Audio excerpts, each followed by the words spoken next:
When Aegon and his dragons burned Harren the Black and all his sons at Harrenhal, the days when men feared the sight of our longships were over. Aegon would not permit marauders and raiders in his 7 kingdoms.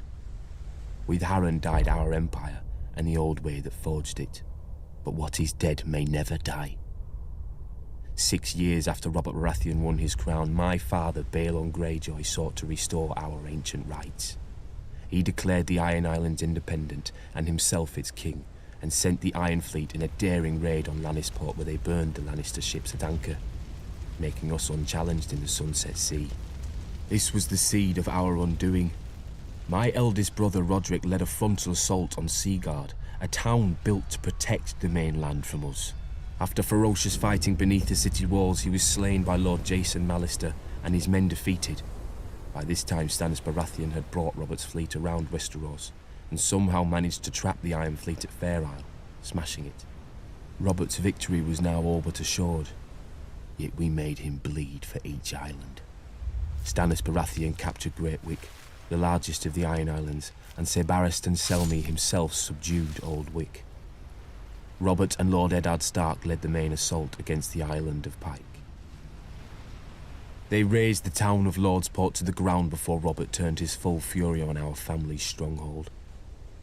When they breached the walls, the first through was Thoros of Myr with his ridiculous flaming sword, followed by every minor lord of Westeros hungry for glory.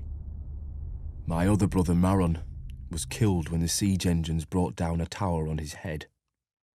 I was now my father's only living son, and heir to the Iron Islands. When my father saw his cause was lost, he wisely conceded defeat to Robert, who otherwise would have pulled down our castle stone by stone with us in it. As my father said to me then, no man has ever died from bending his knee.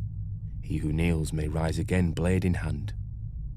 He who will not kneel stays dead, stiff legs and all. As it stands, Robert allowed my father to keep his lands and title as Lord of the Iron Islands, King of Salt and Rock, Son of the Sea Wind, Lord Reaper of Pike, for a price. His last son and heir shipped off to Winterfell as an honoured guest. I would eat at the Stark's table and play with the Stark children.